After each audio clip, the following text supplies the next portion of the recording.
Somos la Resistencia. Buenas noches, hola, soy su anfitriona de Estelí. Estoy con Coy, Julie, Antonio, Will y más amigos de Somos la Resistencia. Hoy es martes 28 de julio del 2026. Son las 7 de la noche en Managua, Nicaragua. Somos la Resistencia Podcast. Gracias por estar con nosotros. Síguenos en nuestras plataformas de YouTube y X. Les doy contexto para el podcast del día de hoy.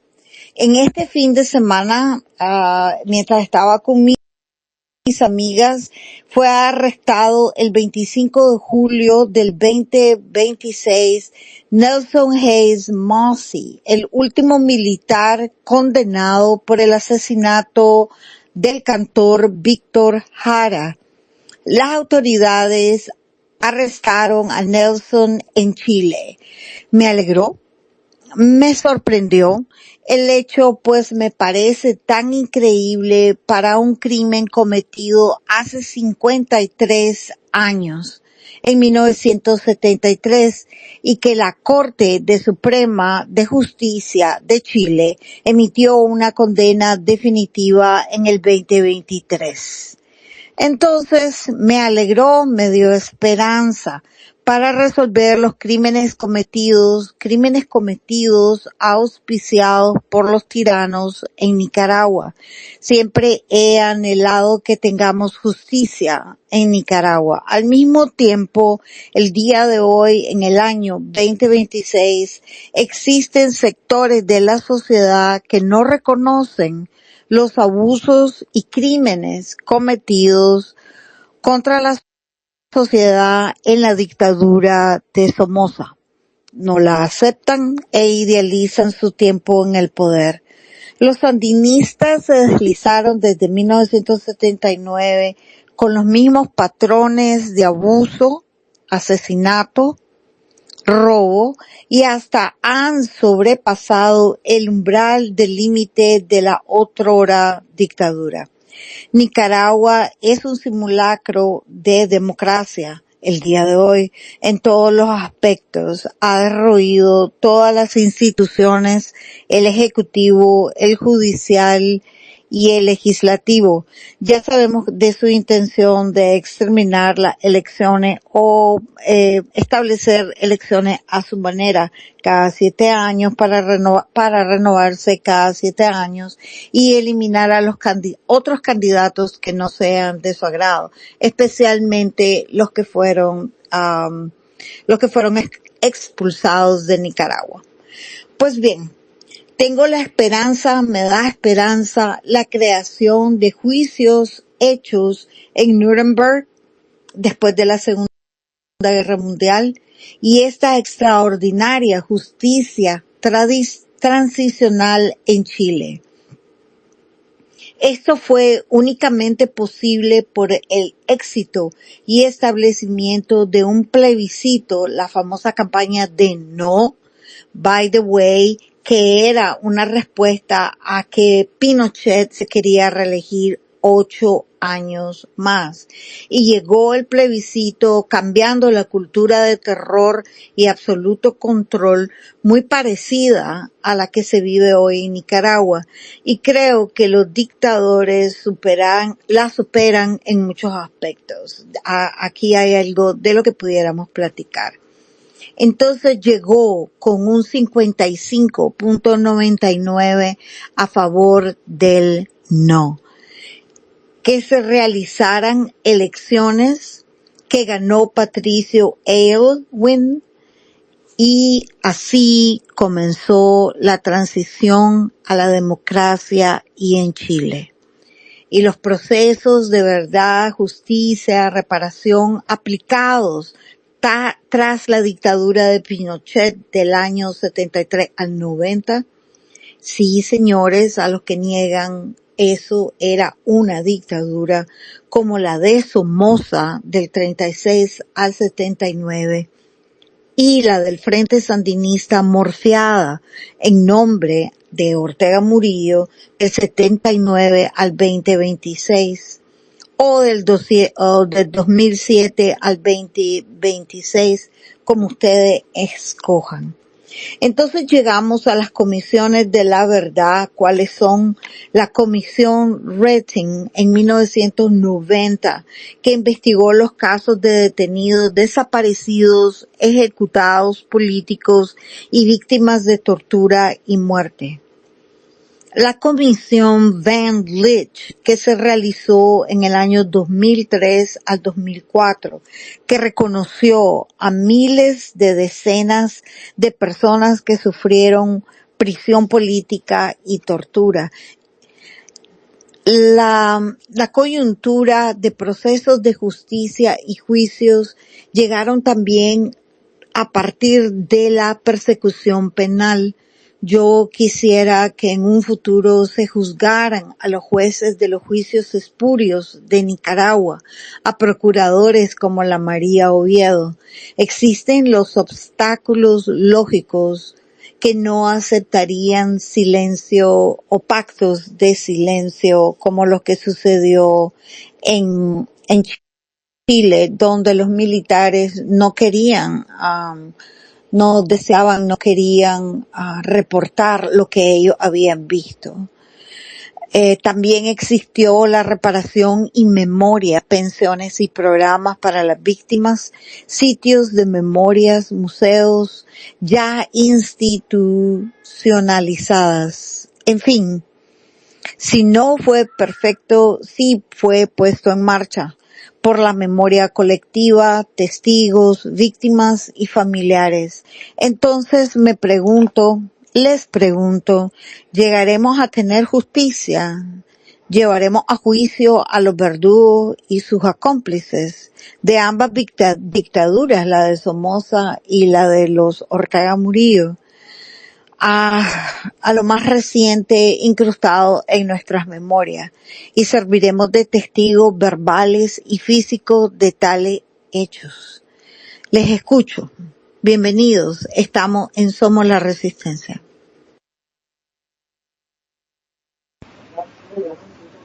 No sé si alguien quiere hablar. Yo puedo dar una opinión, una pequeñita opinión.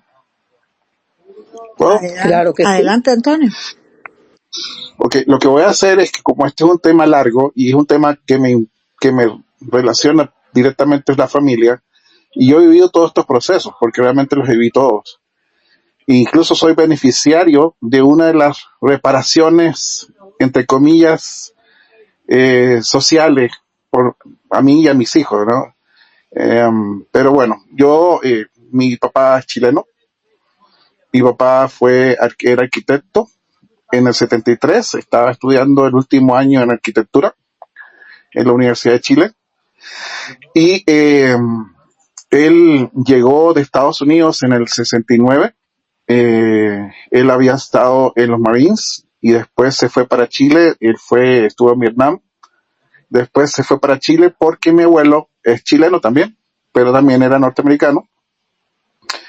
Y ellos en ese tiempo vivían en San Francisco. Él se va a Chile y se mete a estudiar arquitectura. Ya no quería saber nada de Estados Unidos.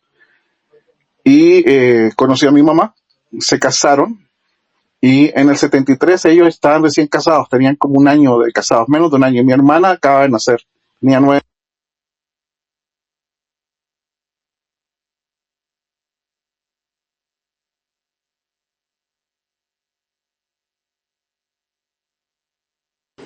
Ese es el lapso de Antonio. Vamos a ver si se nos puede volver a unir. ¿No? Ya, ¿Ahora te ya? escuchamos. ¿Ya estoy? Continúa. Ok. Mi abuelo era funcionario del gobierno de Allende. Trabajaba en el Ministerio de Salud. ¿Me escuchan? Y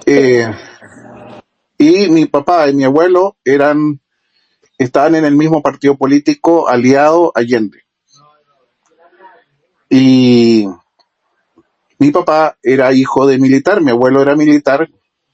Mi abuelo fue de la Fuerza Aérea, fue el primer cadete oficial de la Fuerza Aérea en Chile. Y después mi abuelo se fue para Estados Unidos en el 44. eh, para hacer lo que tuvo que hacer en Estados Unidos, pero todos sus amigos eran los que estaban haciendo el golpe de Estado en la Fuerza Aérea, y mi papá se escapó porque se logró escapar cuando lo fueron a arrestar. Él trabajaba en la LAN, Línea Aérea Nacional, y como tenía el mismo nombre de mi abuelo, se logró escapar porque el coronel que estaba a cargo de la base aérea conocía a mi abuelo y le dijo: ya, yo te conozco desde que estabas en pañales y te puedes ir. Mi papá sufrió persecución y nos fuimos para Nicaragua. Mi papá había conocido al embajador de Nicaragua en Chile y le dijo: ¿por qué no te...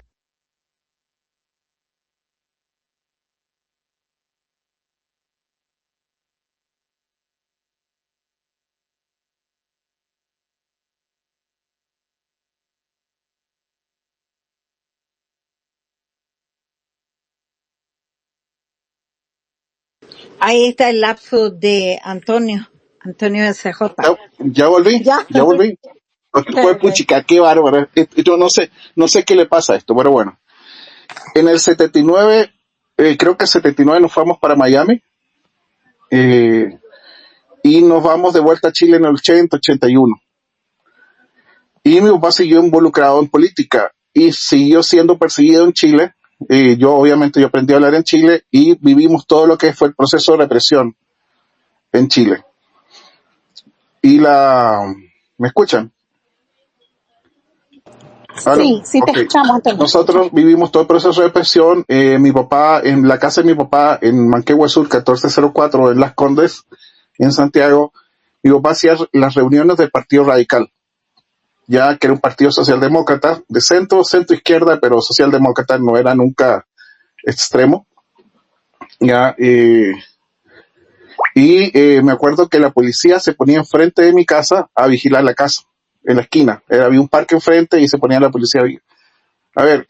Y era curioso porque yo tenía un tío que era general de carabineros, de 3 estrellas, tenía un tío coronel y un tío mayor de carabineros. Y la mitad de mi familia eran todos militares, eran de la Fuerza Aérea o eran carabineros. Y la persecución siguió, y siguió la persecución, y nosotros tuvimos que salir en el 87 para Honduras.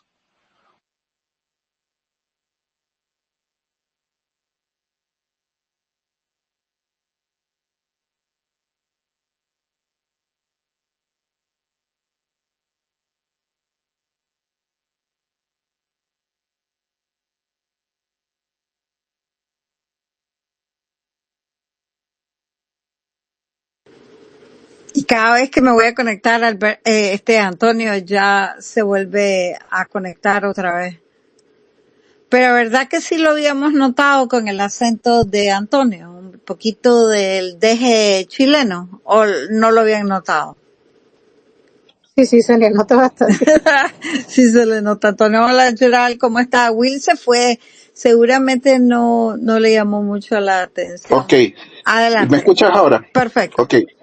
Entonces, vivimos todo el proceso de exilio y también fuimos parte del proceso de reconciliación política, porque el nombre de mi papá y de mi abuelo están en el informe Rettig y en el informe Malek, que eran los informes principales, porque mi papá conocía tantos a torturados y desaparecidos, pero también ellos fueron perseguidos. Entonces el nombre y el apellido de mis papás y de mi abuelo están ahí. Ya, nosotros, mi papá recibió una pensión porque él fue despedido del Estado. Entonces lo que tú acabas de decir de que recibieron reparaciones, sí, efectivamente recibieron reparaciones. Y yo tengo, la reparación que me hicieron a mí es que yo tengo seguro de salud toda la vida, hasta que me muera, y mis hijos también. Y mis hijos tienen derecho a estudiar en la universidad gratuitamente en Chile. Que eso es lo que más te puedo contar con la parte más personal. De familia. De familia. Obviamente tenemos todo un proceso político porque mi abuelo era político, bastante conocido. Mi abuelo fue senador, era amigo personal de Allende y era masón, igual que Allende, eran hermanos masones. ya, y mi papá también. Así que por ahí viene. Yo, yo tengo, yo no recuerdo en tiempo real el bombardeo de la moneda. No, no lo recuerdo, pero sí, claro que lo leí mucho después de lo sucedido y la gran importancia que era para Latinoamérica el, el hecho de un Salvador Allende, el hecho de un bombardeo de la Casa de la Moneda. Adelante, Coy. Hola, espero que Antonio no se vaya a conectar ahora. Preguntabas que si nosotros veíamos factible que un día hubiera un, un juicio, ¿cómo se llama? ¿Cómo se llama Justicia transicional. justicia transicional, perdón, para Nicaragua. Voy a dejar un poquito al lado lo que es Chile y me voy a centrar un poquito más, bastante más cerca de nosotros. Yo creo que sí, y yo espero de todo corazón que un día Nicaragua tenga su justicia transicional, como pronto la va a tener El Salvador, o ya está en proceso. No, recordémonos que en el 2020, el 8 de junio del 2020, se comenzó el juicio por la masacre de los padres jesuitas hace 30 años, el 16 de noviembre de 1989. Gracias al al Guernica Center International Justice, G37 Center, esto ha sido posible y me parece que ya hay gente condenada por este juicio. Entonces estamos bastante más cerca. En El Salvador, la justicia transicional que se ha usado la tuvo gracias a la verdad de la ONU. Pero la amnistía sacrificó tanto por la justicia como la reconciliación. Entonces, si El Salvador está en proceso, espero que Nicaragua también podamos llegar ahí. Gracias.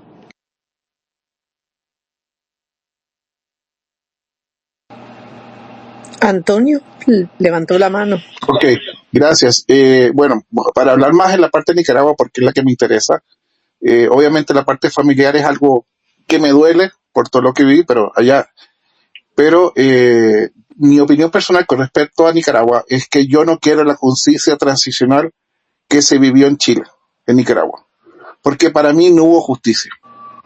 La premisa principal es que seguimos teniendo la misma constitución de la dictadura, que tiene los mismos amarres constitucionales a todas las personas al 90% de las personas que hicieron daño. Y solamente 1,000 personas han sido juzgadas, aproximadamente 1,200, pero son miles de ejecutores civiles, militares, de inteligencia, que no solamente desaparecieron, sino que también formaron parte del aparato represivo y de manipulación y de control, no solo económico, sino social. Y no, para mí no hubo una justicia transicional. El único momento en que se logró hacer algo fue después, por mucha presión por la derecha, y porque lograron tener suficientes escaños en el Senado y en la Cámara para poder quebrar ese bloqueo que hay. Y todavía existe un bloqueo muy grande, y para mí no existe una justicia transicional. Primero, para mí pasa por crear una nueva constitución, tener nuevas leyes, y que esas leyes sean las que ejecuten una justicia nueva y transicional. Gracias. Tienes razón. Adelante, Julie. Sí, yo creo que sí, claro que sí se podría instalar en Nicaragua. Muchos países alrededor del mundo lo han hecho y cada país tiene sus propias particularidades dependiendo de cómo fue que se salió de una dictadura, cómo fue la transformación, pero básicamente si tiene los 4 principios de la justicia transicional, que son la verdad, la búsqueda de la verdad, la justicia, la reparación y garantía de no repetición. Esos son los puntos básicos en la justicia transicional, sí se llama, justicia transicional, y creo que sí, claro que sí. se podría hacer también en Nicaragua. Pero yo te pregunto, Julie, que si vamos a incluir las dictaduras en Nicaragua y sobre todo en una sociedad tan polarizante como la de Chile, igual, Sí. como es que hay sectores de Nicaragua que no reconocen, solo hubo un cambio violento en el gobierno y no reconocen que la dictadura de Somoza como una dictadura de Somoza que nos hizo mucho daño. Y tiene los mismos, la dictadura del día de hoy de los Ortega Murillo tiene grandes sesgos, pareciera que están copiando un manual. O claro, es obvio porque son gobiernos autoritarios. Aunque todos sabemos que esta dictadura ha sobrepasado lo que haya hecho Somoza, porque Antonio menciona que la constitución de Pinochet, es cierto, él la cambió, la cambió para su beneficio, nos está diciendo que no fue cambiada. Y que no fue cambiada, increíble. Increíble. Más sin embargo, la de Nicaragua yo creo que ya no tiene nada de lo que ella era. Definitivamente la constitución de Nicaragua se tiene que cambiar completamente. Y me llama la atención, y estoy de acuerdo contigo cuando estabas diciendo los años que tiene la dictadura sandinista. Definitivamente están desde 1979, porque los años que estuvo la presidencia de Violeta, la presidencia de Alemán y la presidencia de Bolaño, ellos gobernaban por abajo y siempre estaban haciendo atrocidades y cosas, así es que prácticamente, si hacemos la cuenta, es desde 1979 hasta el 2026. Y claro está de que cada país tiene sus propias especificaciones, y también esto mismo que estás diciendo ahorita, que no se cambió la Constitución de Chile. Creo que cada país que empieza en esa transición, debe también de tomar los errores de otros países para no cometerlos. En este caso Chile, que es lo más cercano que tenemos. Tienes razón. De Chile, que es lo más conocido, Argentina también tuvo una buena transición, pero Sí. yo creo que Chile es un ejemplo todavía. Guatemala también son ejemplos muy buenos Sí, es que creo que fue más brutal la dictadura de Chile que la de Argentina. Ay, no sé. Las historias de Guatemala son horribles, son totalmente. Pero el bombardeo al palacio, asesinaron al presidente de ese momento, Allende, Sí. y yo he conversado con mucha gente de Chile, que conozco bien de cerca. Fue una dictadura terrible. Brutal, Sí. violenta. Bienvenido Antonio G, Lady X y Gerald. Le invitamos a que platiquemos. Les recuerdo que estamos hablando de la justicia transicional y si en un futuro existirá en Nicaragua, porque pues sabemos que va a cambiar, el gobierno va a cambiar y va a acabar, no como la de Pinochet, va a acabar violentamente y va a acabar con la muerte de Ortega. Antonio NCJ, adelante. Ok, mira, Pinochet fue despiadado y sangriento. Yo personalmente viví esa, no solamente por la persecución a mi familia, sino que hay un caso muy que pueden buscar en internet que se llama el caso de degollados. Una de las personas que degollaron, el OS-10 creo que fue, el Organismo de Seguridad 10 creo que se llama, que mataron a 3 personas, fue un profesor mío, yo era muy niño y a él los mataron y los cortaron la cabeza en Chile y era profesor mío y no sé qué, y y te digo, o sea, entre Nicaragua y Pinochet y Ortega son muy, muy parecidos. Y no me gustaría. Estamos al debe. En Chile está al debe completamente. Y por más que siga que hubo un proceso, sí hubo un proceso, pero no hubo reparación en la memoria porque los informes están confidenciales. No, en los informes tú puedes decir quién fue afectado, pero el informe dice no puede mencionar durante 50, 100 años quién fue el que hizo la afectación. O sea, no dicen quiénes son los criminales. Entonces, si dices que la memoria va a ser parte de la justicia, en Chile no se permite que haya memoria. ¿Por qué? Porque no se permite saber quién fue el que torturó, quién fue el que desapareció, quién ayudó. Y eso es lo que no quiero que pase en Nicaragua, porque eso es peor. Entonces, el olvido es el castigo peor a la víctima, no al ejecutor. El ejecutor está feliz en su casa. O sea que la reparación y memoria y los programas y sitios de memoria, museos, hablan de las víctimas y de sus familiares, pero no se habla de que fue hecho por, Así es. como en el caso de Víctor Jara, pues obvio, un caso tan popular y tan, Víctor Jara fue porque se reconocieron al tipo que lo llevó preso. sí. Todos los mil. Los Sí, oficiales que estaban ahí. exacto. Por ejemplo, los mil y tantos que fueron juzgados es porque gente las reconoció o ellos admitieron a otros testigos que dijeron, él me dijo esto y él estaba ahí. Y hubieron otros testigos que los vieron. Pero los miles de otras personas no se sabe.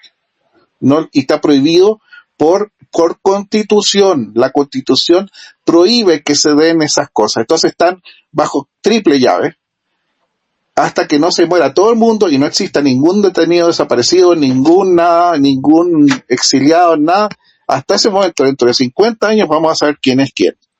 ¿Y para qué? Ya para qué en ese momento, ¿no? Entonces no hay justicia, porque no hay memoria.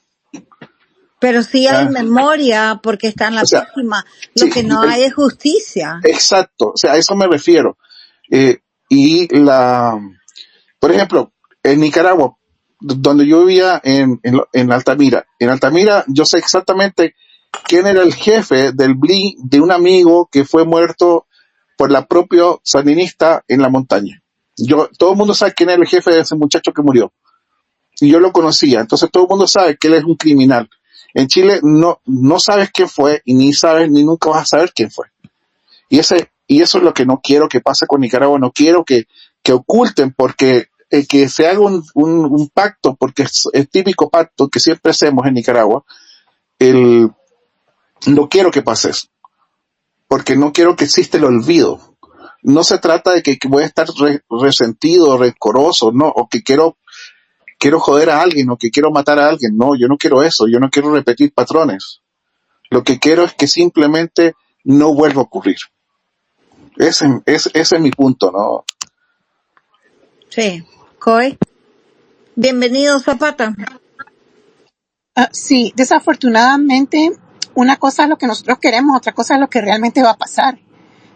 Hace años escuché a uno de los personas nicaragüenses de alto estándar hablando de que si algún día había justicia transicional, posiblemente iban a querer algo como un modelo español, que es el modelo de amnesia pactada.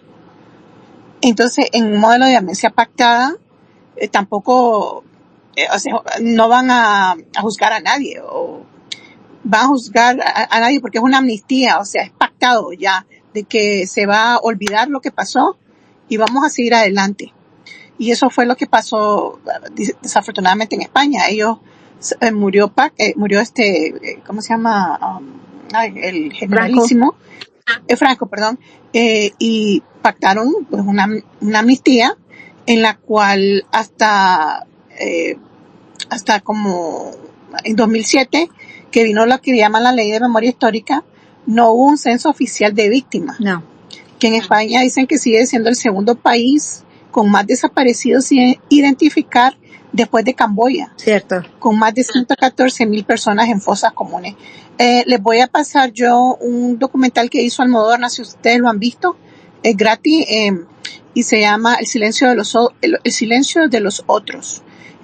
Bastante interesante y a ver qué piensan. A mí me gustó.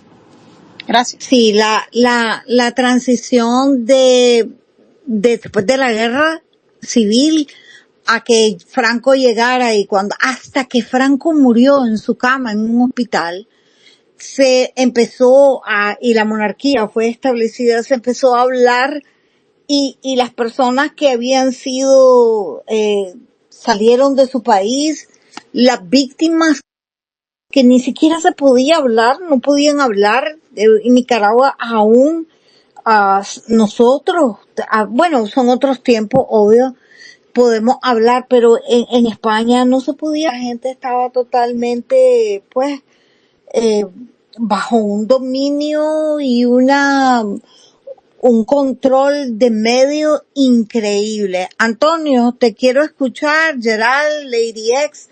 Lady X, fíjate que este fin de semana hiciste el comentario del arresto del último militar que se había comprobado que había sido parte de los oficiales cuando estaban torturando a Víctor Jara, Nelson Hayes Massey, y que lo habían arrestado. Y a mí me impactó. Lo que pasa es que estábamos en otro plan, en otra onda. Y entonces, yo no pensé nada, pero no se me quitó de la mente. Me quedó grabado en el sentido de que yo me quedé, bueno, primero la importancia de la muerte de Víctor Jara, y comprobar que habían juzgado y arrestado, y todo comenzó con un juicio aquí creo que en Orlando, y los encontraron culpables y de ahí se trasladó el juicio a Chile. Entonces, cuando vos empezaste a hablar de eso, y a mí me pareció tan increíble, yo me quedó en mi mente la idea, y nosotros vamos a poder transicionar, y nosotros vamos a poder tener justicia. Y sí, Coy, sí, Julie, sí, Antonio, yo también pienso que la justicia no va a llegar a todos lados. Después de la Segunda Guerra Mundial en Alemania, al que no fue juzgado, el que no entró a juicio por haber la defensa, la gran defensa, y que fue aceptada en los juzgados, era que yo solo estaba obedeciendo órdenes, no eran mi idea. Entraron en un proceso de desnazificación, o sea, que los reprogramaban, que entendieran lo que eran crímenes y lo que no era crímenes, lo que entendieran lo que era seguir una orden o una ley. Estábamos hablando la vez pasada que creo que con Antonio CJ, creo que decíamos de que no todo lo que es ley es correcto, es justo. Bueno, ya tienen la palabra, ya tienen el micrófono Zapata y Gerald. Gerald levantó la manito. Antonio, te quiero escuchar. Gerald, adelante. Hola, ¿cómo estás? Hola, buenas noches familia, buenas noches, somos La Resistencia, un gusto estar con ustedes nuevamente. Gracias por la invitación, estoy contento de estar con ustedes. Nosotros también. Y súper interesante pues la temática que estamos abordando. Creo yo que mi pensar es que en Nicaragua no hemos vivido las transiciones de las dictaduras a la democracia como un proceso. La hemos querido vivir de una manera tan efímera, tan rápida, que queremos salir de esas dictaduras cueste lo que cueste. Había una famosa frase que se le decía a Somoza: después de Somoza cualquier cosa. Y no es así. Todo tiene que tener un proceso de verdad, justicia, reparación, no repetición, de resarcir de las víctimas y todo eso nunca se ha dado ni con Somoza ni con los sandinistas. En esta nueva etapa de la Nicaragua libre que va a venir, porque tiene que venir, pienso de que se tiene que abolir primero el ejército y la policía para quitarle inmunidad a todos los víctimas, a todos los cómplices, a todos los que hicieron la gran sanganada de matar a diestra y siniestra a la misma población nicaragüense sin ningún sentido ordinario y lógico.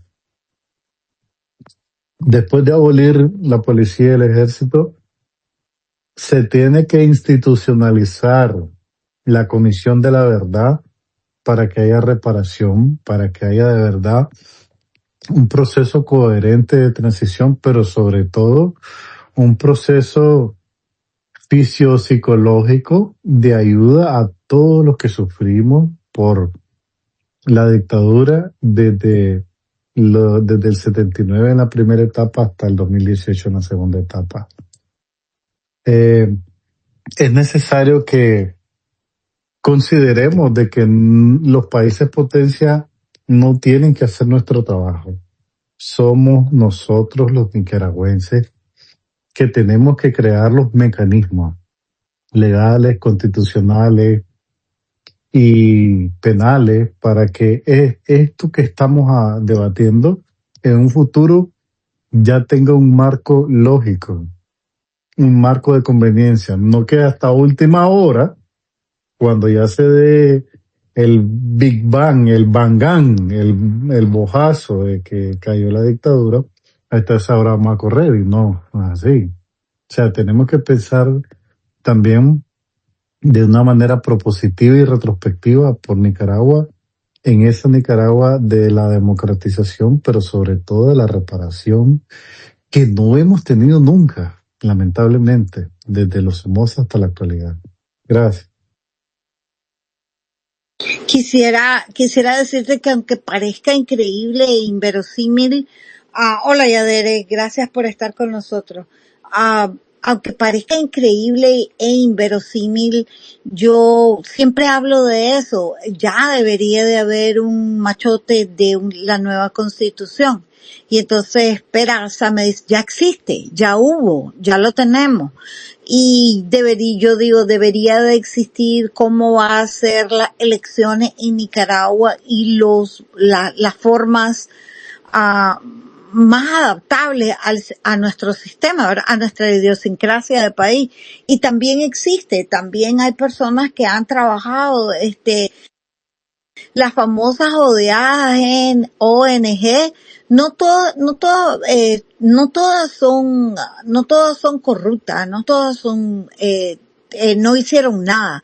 Ellas también hicieron, hay algunas, ¿verdad?, de las que yo me he enterado de personas que yo respeto, y Elvira Cuadra es una de ellas. Aquí una persona que está aquí con nosotros, son personas que han trabajado increíblemente por la transición que tiene que suceder en Nicaragua. Aunque yo desde el último espacio les estaba diciendo que yo no creo que nosotros vayamos a tener elecciones en Nicaragua. ¿Por qué? Porque la geopolítica de este momento y lo que está como decía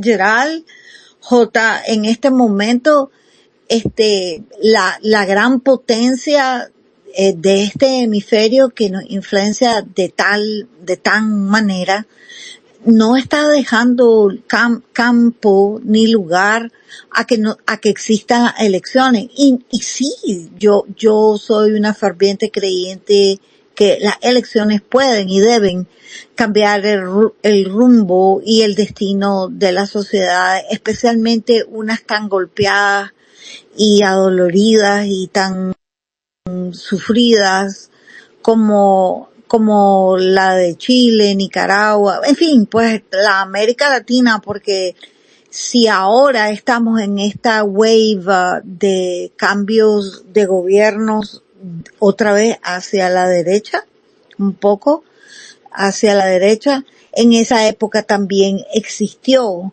esas dictaduras militares grotescas y vulgares que existieron en Sudamérica y en Centroamérica y que pues ya increíblemente Guatemala, El Salvador, Honduras, pero ahora pues están tomando otro giro, influenciados por la superpotencia. No sé quién va. Bueno, me toca a mí y después Antonio SJ. Solo quería que me aclararas cuando decides, Estelí, que no crees que vayan a haber elecciones. Pero mi pregunta es, ¿que no crees que vayan a haber elecciones en el 2027 o que nunca habrán elecciones en Nicaragua? Ok, yo te contesto porque sí lo he pensado mucho, sí lo he meditado, pero lo voy a hacer después de la opinión de Antonio SJ. Adelante, Antonio. Ok, gracias. Sí, me gustaría también saber esa respuesta. Rápido, una de las cosas buenas que sí tiene Chile, la transición de Chile, es que sí se juzgaron a por lo menos una buena cantidad de generales y altos oficiales o suboficiales de alto rango o de influencia. ¿Qué logró con eso? Que el ejército y las Fuerzas Armadas en Chile dijeran aquí no más, ya no más, vamos a hacer golpe de Estado, se va a cambiar la institución, se va a mejorar, y la institución desde adentro, no desde afuera, no por presión social, sino porque no querían volver a hacer golpe de Estado y que vayan presos. Entonces tomaron la decisión de crear métodos morales, como le dicen ellos, para que no vuelva a pasar un golpe de Estado. ¿Por qué? Porque vieron lo que pasó con los generales, con los brigadieres, con los coroneles, capitanes y subtenientes, tenientes, y vieron, yo no quiero terminar como esa gente, entonces mejor eduquemos a la oficialidad y digamos, no hagamos esto. Entonces, y eso logró que por lo menos lo que son las Fuerzas Armadas y Carabineros, las fuerzas de orden y de carabineros y de seguridad sean enfocadas a una democracia participativa y basada en elecciones. Entonces, algo que no existe en Nicaragua, ¿cómo se le llama? Under the political umbrella, o sea, no pueden hacer nada más que no le digan los políticos que son elegidos son los que mandan a los militares, y eso es algo bueno que pasó en Chile, y me parece una de las cosas buenas que yo creo que deberíamos implementar, y sí considero de que va a haber elecciones en Nicaragua, pero no ahora.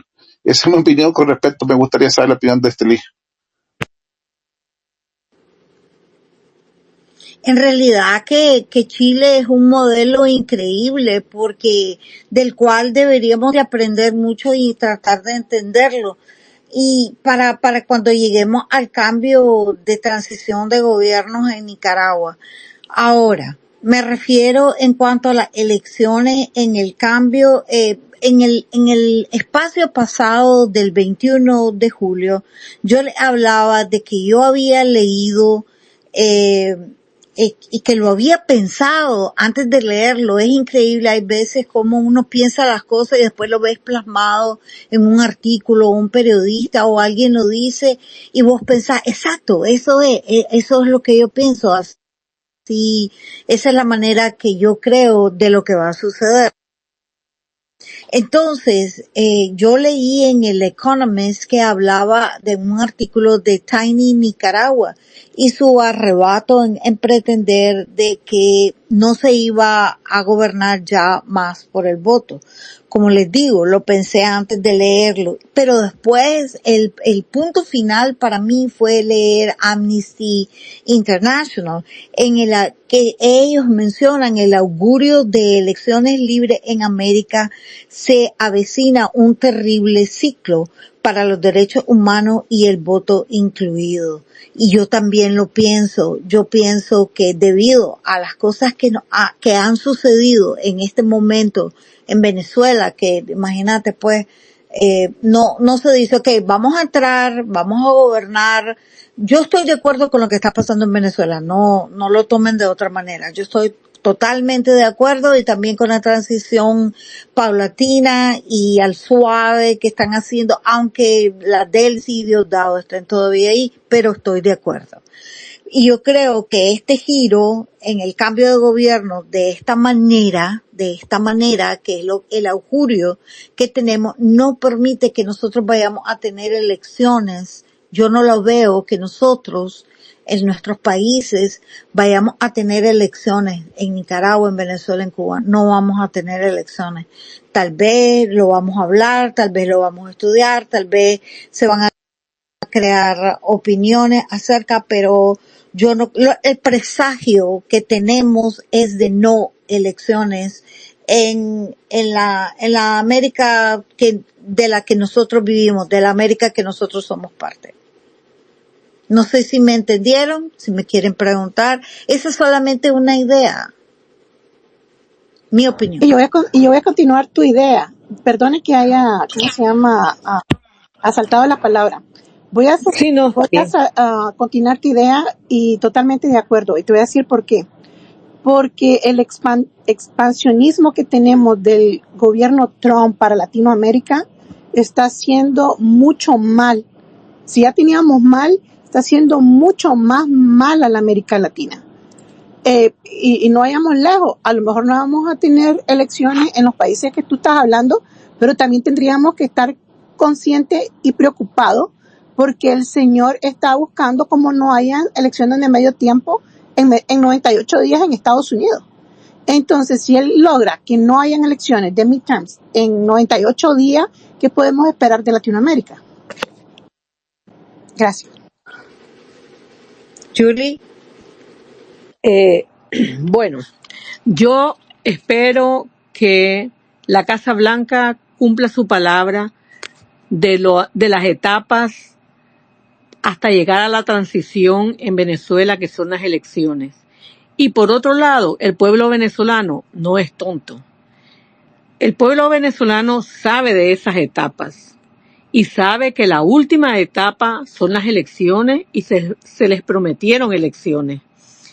Acuérdense que muchas veces los gobernantes quieren hacer chanchullos, pero los pueblos vienen y se rebelan y ellos ni se lo imaginan. Solo miren lo que ha pasado en Albania, cómo el primer ministro armó un chanchullo ahí para una isla que era preservada para animales en extinción, se estaba haciendo ese chanchullo y todo se ha detenido. ¿Por quién? Por el pueblo. Entonces, yo realmente no creo que dentro de X tiempo, yo no creo que pasen 20 años sin elecciones en Venezuela. Imposible, porque el pueblo lo está esperando. Y yo pienso positivo respecto a los pueblos, que los pueblos no se dejen meter ese gol. Trump, la Casa Blanca, llegaron hablando de transiciones paso por paso y el último paso es las elecciones libres. No tiene que ser a lo mejor este año ni el otro, a lo mejor puede ser hasta en 5 años, pero tienen que haber elecciones. Mi opinión. Sí, porque esa es el sistema y el parámetro democrático del cual estamos acostumbrados.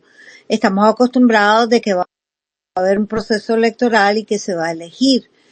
Va a haber pero nadie habla, por ejemplo, no tenemos, de un plebiscito, de otro tipo de gobierno que se pudieran instalar para mientras, nosotros llegáramos a una transición electoral. ¿Quién tiene el micrófono o si quieren hacernos un comentario? Gerald, Lady, yo no sé si Yadere, Creo que Antonio G está en un meeting, ahora lo estoy recordando. Zapata, vos tenés el micrófono y no te hemos escuchado.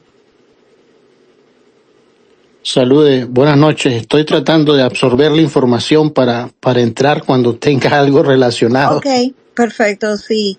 Pues les recuerdo a las personas que acaban de entrar y los que tal vez en el día no pensamos en este tema, es que nosotros estamos hablando de la transición, la justicia transicional y, y si existirá en Nicaragua. Y estábamos tomando el ejemplo de Chile. Antonio SJ, hijo de chileno, y vivió, increíble Antonio, cómo has vivido un montón de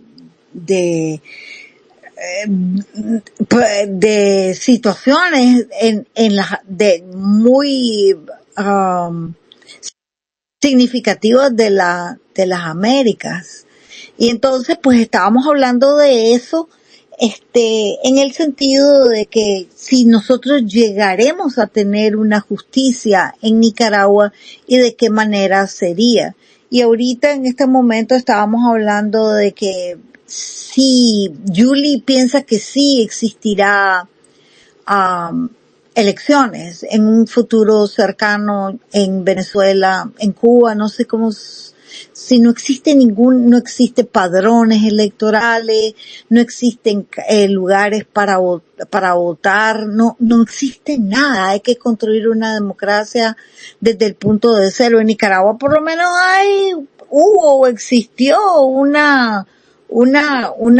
sistema electoral que si bien era robado, usurpado y disminuido, sí existían los padrones electorales y sí existían mesas electorales y sí, ese sistema de segunda ronda y primera ronda que cambiaron Alemán y Ortega, eso es ilógico en un país tan pequeño con tan pocos votantes como en Nicaragua. Esos son para países grandes, Argentina y países que tienen uno o dos partidos participantes de las elecciones y no 10 partidos, 15 partidos como sucede en Nicaragua. Y después a ver si platicamos un poco de lo que estábamos platicando con Yadere y yo les comparto en un rato. ¿Quién tiene la palabra? Antonio. Adelante. Gracias. Sí, gracias, Esteli. Si no es algo grato poder decir he vivido 2 dictaduras y 3 exilios, ¿no? Y es algo que no quiero que mis hijos vivan lo que yo viví. Aquí tengo a mi hija conmigo ahorita, en este momento la estoy abrazando. Y porque yo vi cómo mi papá también salió al exilio durante los 80, yo pasé años sin verlo, y mis hijos pasaron lo mismo, pasaron casi 3 años sin verme, y no quiero vivir todo eso, pero es lo que hay, es desgraciadamente la experiencia que tengo. Pero si me decís qué nacionalidad tener, yo soy nicaragüense. Yo soy chileno por casualidad, pero yo soy nicaragüense. Hablo como, tengo un acento chileno, pero es porque aprendí a hablar en Chile. Pero mi cultura y básicamente solamente viví 6 años en Chile, 6 años y medio. Entonces el resto fue en Nicaragua o en Honduras y después Estados Unidos, en Miami. Pero sí, yo lo único que deseo es que realmente haya justicia, porque algo que no quiero que mis hijos vuelvan a vivir, no quiero que mis hijos vuelvan a hacer, o que ellos hagan lo que yo hice. Y si tú me dices por qué lo hiciste, es cuando era niño, tenía 11, 12 años, yo le tiraba las piedras a los carabineros en las protestas.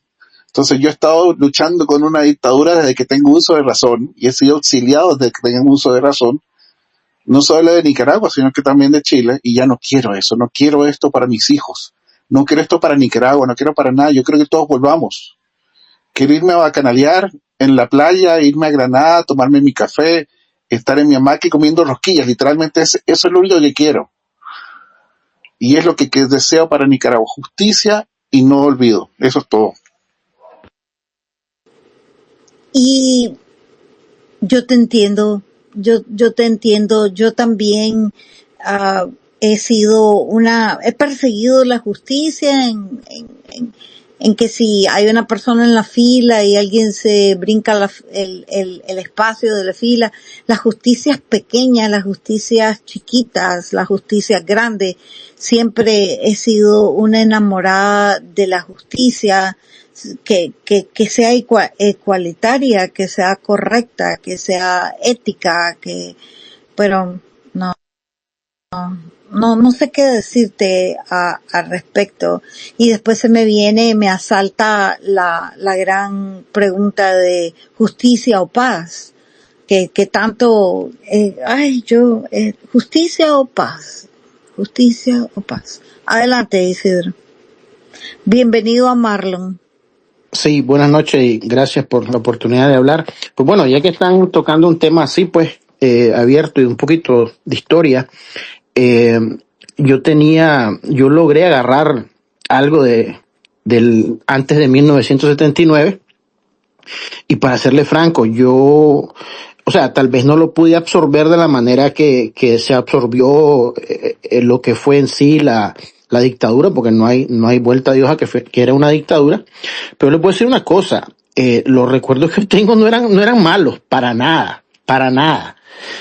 Uno de mis tíos era súper anti-somocista, que incluso platicando ahora con la familia, él se benefició de ¿cómo te diría yo? De la educación que daba Somoza, porque tanto dos tíos míos, como mi mamá, por medio de mi mamá, que era la que tenía conectes, mi mamá los mandó a estudiar a El Salvador. Mucha gente iba a estudiar en aquel tiempo a El Salvador. Ese tío mío fue a estudiar a El Salvador en el tiempo de Somoza. Y te estoy hablando, seguro que haber sido en los 50, en los 60, no sé, no estoy seguro. 60 debe haber sido, 60 tiene que haber sido, no puede haber sido 50.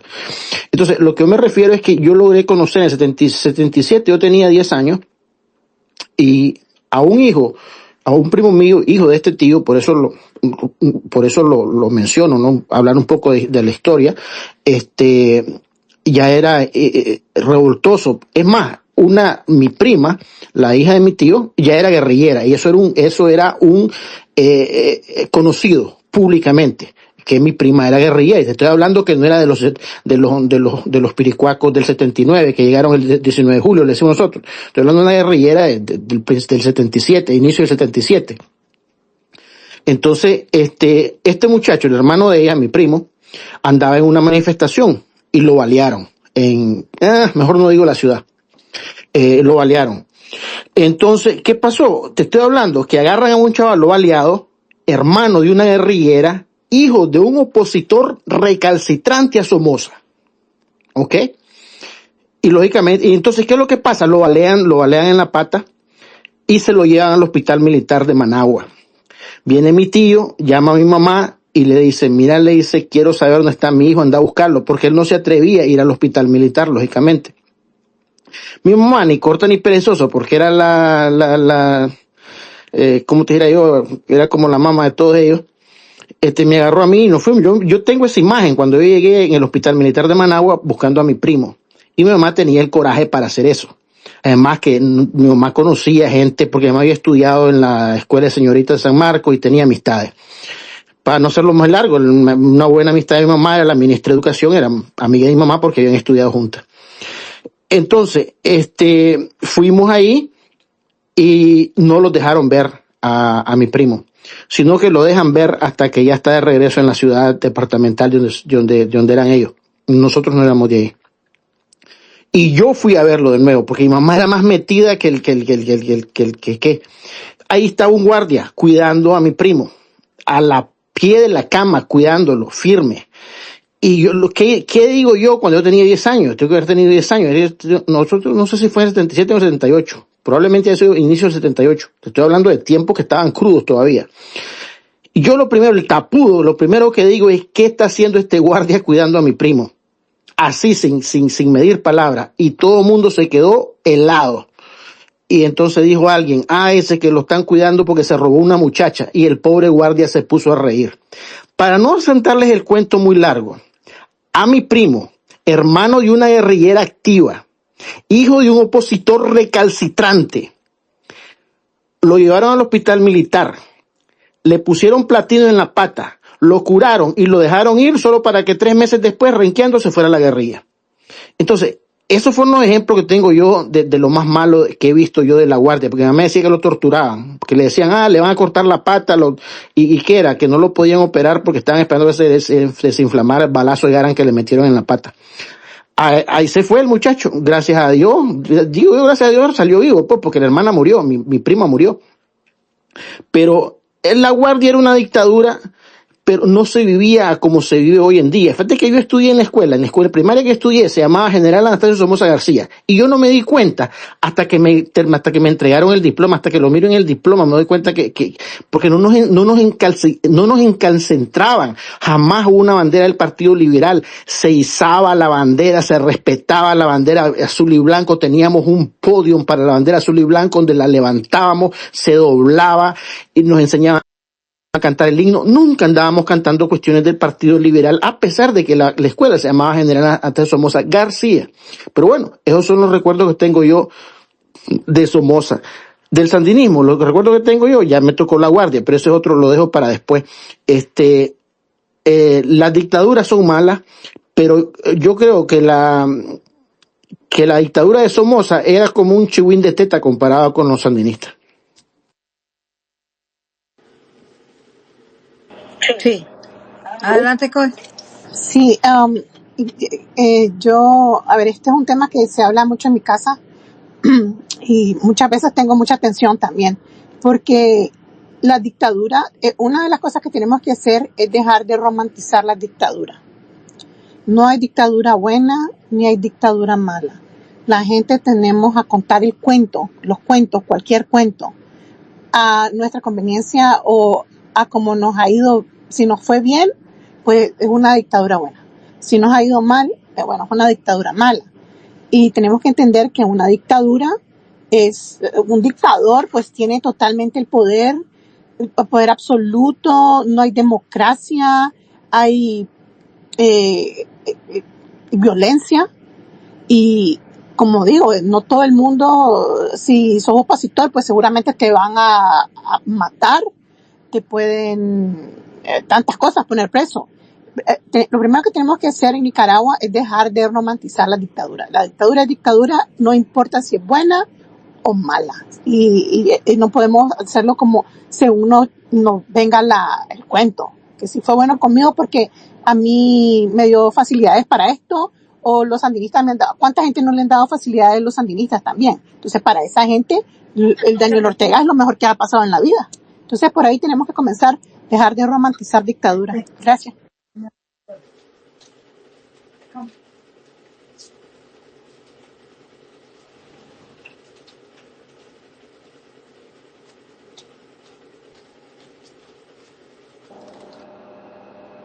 Ay, disculpen, un gato quería salir. Bueno, el otro gran tema de este momento es pues que ya hicieron realidad el cambio en el Congreso, que Porras ya declaró de que van a existir. Pero antes de mencionar eso del el cambio de sistema en Nicaragua, quisiera hacer algo, pues, de decir un comentario que Isidro y Coy también lo mencionó muy puntualmente, que dice, tenía conecte, dice Isidro, me estudió porque tenía conecte. Y así es en todos los países y en todos los lugares. Aquí también, aquí si conoce a alguien en el sistema judicial o en esa corte particular, pues te recomiendan y te avisan del que hay un opening, y así pues va, ya que somos pues trabajadores medianos, somos trabajadores grandes. Ahora imagínate que fuéramos de millones y millones de Ivy League y eso, pues seguro que las relaciones serían de diferente manera. Bueno, entonces quería solo hablar brevemente de la reforma electoral llamada Renovación en Nicaragua, que dice que van a elegir cada 7 años, renovables. O sea que y una composición que impida la participación de los opositores en Nicaragua, o sea, en el sentido de que, por ejemplo, de los 222 los candidatos a la presidencia que los arrestaron, los echaron a la cárcel y después los sacaron con los 222, entonces que ellos ya no llegaran a participar, pero en realidad nosotros entendemos que son todos, que son cualquier persona que quiera llevar un respiro de democracia, pues esos no van a participar. Aunque realmente yo les digo una cosa, este hombre quiere renovarse cada 7 años y este hombre creerá que va a llegar a los 100 años y que va a llegar consciente de lo que está sucediendo en el país.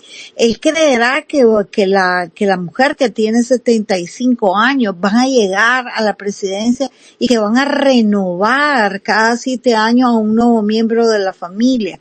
Entonces, yo creo que sí están jugando, ensuciando, malversando la constitución del país, pero nada de esto va a llegar a una realidad, a una realidad, que sí lo han oído, ¿verdad? Sí lo han escuchado, es la gran conversación de estos días. Se me están yendo, ¿por qué se están yendo? Platíquenme.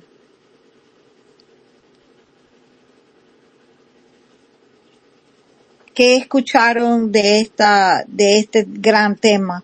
El otro noticia que me llamó la atención fue el regreso de Juan JOH, el expresidente de Honduras, a Honduras, y que le dieron un indulto y él regresó. Miren, cuando yo tenía unas amistades hondureñas, pues amigos de que nos reuníamos y eso, y el muchacho tenía un hermano que era policía en una ciudad, no la capital, no en Tegucigalpa, sino otra ciudad. Y entonces él me decía, me dice, ahí todo el mundo es corrupto, ahí todo el mundo pagan por entrada para poder pasar, para poder, el narcotráfico paga para poder usar las plazas, para poder usar los puertos. Al nivel de policía, al nivel de gobierno, al nivel de alcaldía, al nivel de todo. Era un país y un gobierno, un narcogobierno, como decir el gobierno de México el día de hoy en ciertos estados de los Estados Unidos mexicanos. Igual era Honduras e igual era ese presidente que ahora es indultado. Yo no entiendo, ahí yo honestamente no entiendo. Tengo una pregunta. ¿Cómo llegó a salir ese señor de la cárcel? Fue indultado por el ¿Quién lo indultó? presidente de esta administración. O sea, Gracias. a ver, estoy aquí haciendo el relajito también. A ver, este hombre fue extraditado a Estados Unidos, ¿verdad? Sí. Y entonces vino Trump y le dio, ¿cómo se llama? Un perdón. Un indulto. Pero este hombre era Bienvenido a Laureano de la Cruz. Gracias por estar. narcotraficante y todo. Y se fue para Nicaragua. Y ahora ya entró a Honduras. Así es. No, yo creo que él nunca estuvo en Nicaragua. Él fue arrestado en Honduras y fue transportado a los Estados Unidos, juzgado en el gobierno, en el sistema federal, encontrado culpable y estaba sirviendo sentencia. Y fue indultado. Entiendo que en New York, en la 14 Corte de New York y fue indultado. Entonces él regresa ahora, yo dije, bueno, pues se va a ir con sus millones a algún lugar. No, regresó a Honduras y pues como reivindicado, limpio, de una manera triunfante, o sea, de que una Qué horrible. injusticia cometida. Y yo pues, yo soy testigo de un hombre, una familia, un aspecto, uno de la sociedad hondureña en el que el hermano de mi amigo era policía y decía, no sé, ahí todo el mundo es, pues está, son parte de cerrar los ojos, de recibir dinero, coima, de dejar pasar lo que había que dejar pasar. Un gobierno totalmente, pues, un narcogobierno. Y después llega Zelaya y después llega la mujer de Zelaya y ahora pues están con ese hombre tan extraño y bueno pues y continúa la saga de Honduras. Si alguien quiere hacer algún comentario, vamos a ir cerrando. Ya, ¿qué piensan? Bridget, ¿cómo estás? ¿Cómo va todo? ¿La nena te ha dejado de estar participando? No vino el mexicano, no vino periodismo, contacto periodismo. ¿Cómo me divertí con él ese día? Me pareció súper gracioso su participación. Pues lo que yo escuché sobre lo de este hombre de Honduras es que va a volver a ser presidente. Van a entrar a Honduras muchas empresas farmacéuticas América. Entonces, pues no lo sé. Va a ser, ¿Será que compraron empresas farmacéuticas y por eso necesitan pero a este ¿quiénes hombre? lo compraron? Ahí es donde hay que investigar quiénes lo compraron. Yo creo Correcto. que va a ser otro negocio igual como hoy abro el estrecho de Hormuz, mi familia gana, mis amigos ganan, la bolsa se dispara, yo gano, baja la bolsa, compro, Yo gano, tú ganas, nosotros gano, ganamos. pero el pueblo tenemos 33% que la comida está más cara. En California está la gasolina, el galón a $5.71. Wow. ¿Y por qué volvió a subir? Todos los días sube, 33% tenemos de la Pero ganancia. estaba súper baja la gasolina y había bajado ya, y con la gasolina bajando, pues baja lo demás. Claro, pero el problema está eso, que quiénes están robando, quiénes están detrás de, hoy abrimos el estrecho, hoy lo cerramos, mañana lo abrimos y lo cerramos. ¿Y esta semana está abierto el estrecho o no? ¿Quién sabe? Hoy en la mañana está abierto, vamos a robar esta mañana lo que se pueda, después cerramos otra vez y yo qué sé, esto es una... No, pero de verdad, esta semana está abierto o está cerrado. No sé, No no sé, tengo tampoco. idea, la verdad. La verdad, este fin de semana yo estuve en otra onda, en otro plan, así Yo es que también. no leí mucho ayer. Fue que definitivamente me quedé pensando con la idea del espacio y el día y el día de hoy lo relacioné y después pensé en Antonio y yo dije, Antonio nos va a platicar y Antonio nos dio testimonio de una relación directa, así como se dieron cuenta de que mira, mi primo tal cosa tenía un contacto, así como yo también hablo de la época de Somoza sin ofender a nadie, pues porque las relaciones humanas de esa época eran eso, porque en mi familia también había tanto somocistas o que trabajaban para el gobierno de Somoza como habían guerrilleros. Yo creo que esa era la composición familiar y pues yo no me avergüenzo de nada, yo ni siquiera debería de usar esa palabra porque nunca he entrado en el concepto, mi concepto personal.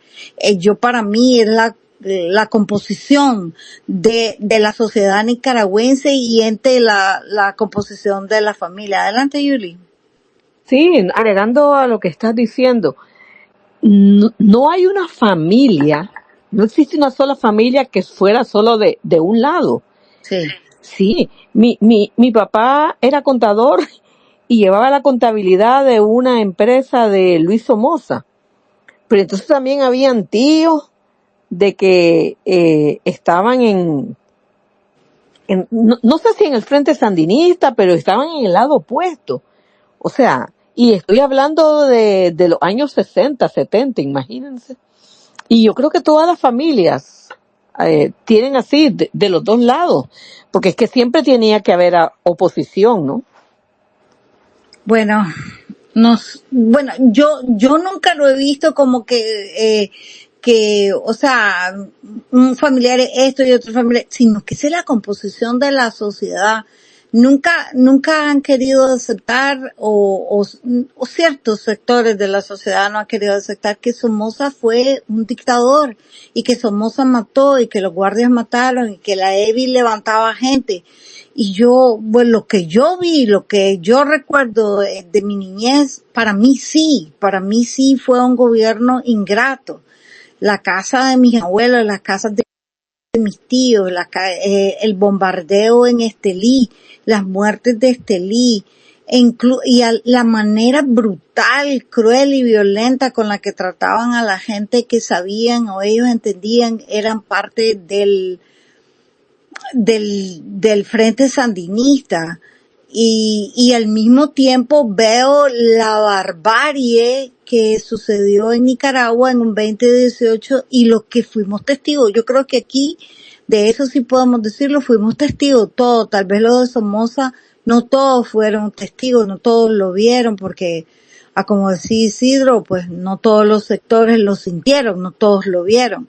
Pero del 2018 yo creo que cada uno de nosotros lo vimos. Antonio vivía en Nicaragua, Antonio G. vivía en Nicaragua, Bridget vivía en Nicaragua, era una opositora. Gerald, yo no sé si vivía en ese tiempo en Nicaragua. Yo estaba yendo mucho tiempo. Lady también, son gente que están reconstruyendo sus vidas debido a una dictadura como la de los sandinistas, que yo digo que es una dictadura que se ha morfeado. Antes era una dictadura sandinista y ahora es una dictadura de los Ortega Murillo. Bueno, muchachos, muchachas, pues nos vamos a ir despidiendo. ¿Alguna idea que tengan, que quieran hablar, que quieren que platiquemos? Escríbanme. Ahorita en este momento, pues quizás tal vez no tienen esa idea. Felicidades a Conexiones porque tuvieron su espacio. Espero que les haya ido muy bien. Y si alguien tiene alguna idea de que querramos que hablemos o que platiquemos, pues escríbanme y platicamos. Buenas noches. Buenas noches, Necesitamos Antonio. hablar de Nayib Bukele, el cínico, el déspota de Bukele, ¿Querés que hablar se de cree Bukele? se cree ultraderecha y está calladito, no dice ni pío ni peo por la dictadura. El próximo espacio hablemos de El Salvador, por Hablemos de El favor. Salvador. Ya querés que nos manden a Buenas noches. recar. Ya querés que lo mande. Y un amigo me escribió y me dice, vos así me dijo, tenés cara de barro, me dice, ¿cómo le contestaste al presidente? Porque el presidente Bukele, a una muchacha, una cualquiera, una cualquier usuaria, dice que Bukele pues ya oficialmente se puede reelegir, ya está acá, ya cambió la constitución para reelegirse para un tercer término.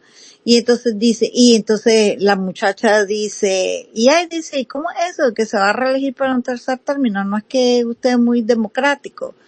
Le dice, de eso no se trata la democracia. Entonces, Bukele le contesta a esta persona cualquiera y le dice, no solo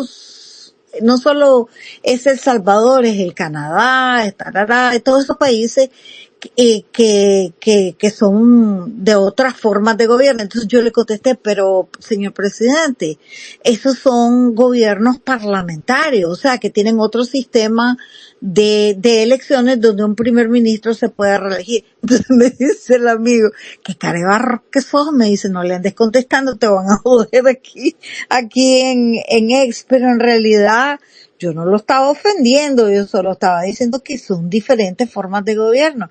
No son parlamentarios como la UK, como Canadá. Eso fue lo que yo dije.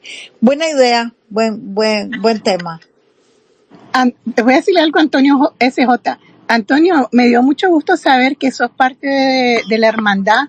Desafortunadamente yo no puedo ser parte de la hermandad, pero mi familia sí ha sido parte de la hermandad. Gracias. Ya me perdí, qué hermandad. Él va a entender lo que yo le digo. Ah, ok, está bien.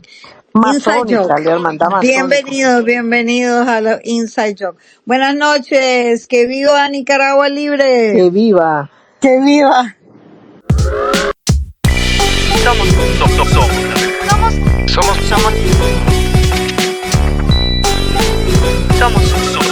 la